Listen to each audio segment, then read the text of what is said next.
বাসায় থাকতে থাকতে যখন বোর হয়ে আমি বিরক্ত হয়ে যাই তখন আমি কি করি সেটাই আজকের মিনি ব্লগে শেয়ার করব।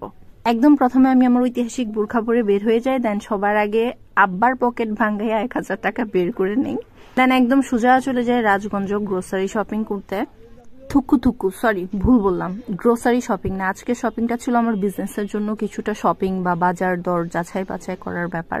একদম প্রথমে সামান্য কিছু বাদাম কিনে নিয়েছিলাম, 50 গ্রাম করে নিয়েছিলাম, বাট স্টিল 325 টাকার মতো লাগছে। ওটা শেষে চলে গেলাম আমার খুব ফেভারিট একটা প্লেসে, এটা হচ্ছে একটা বেকিং টুলস শপ যেখান থেকে আমি ফ্রিকোয়েন্টলি জিনিসপত্র কিনি, অ্যান্ড ওখানে গেলে আমার ঘন্টার পর ঘন্টা শুধু প্রোডাক্ট গুলো দেখতে ইচ্ছা করে। একদম পণ করে গেছিলাম যে শুধু টাপ বক্স কিনবো আর ক্রিম কিনবো, তার বেশি কিছু কিনবো না। এই কাপ টাইপের বাটিটা দেখে মায়ের পরে কিনে এখানের কেনাকাটা শেষ করে চলে গেছিলাম হাফ কেজি রসমালাই কিনতে, কিন্তু কোথাও হাফ কেজি পাচ্ছিলাম না, অনেক ঘুরে জাস্ট একটা শপ থেকে হাফ কেজি পেয়ে ওটা নিয়ে বাসায় ফেললাম। এই তো ছিল আমার আজকের mini blog. Thank you for watching and please follow for more.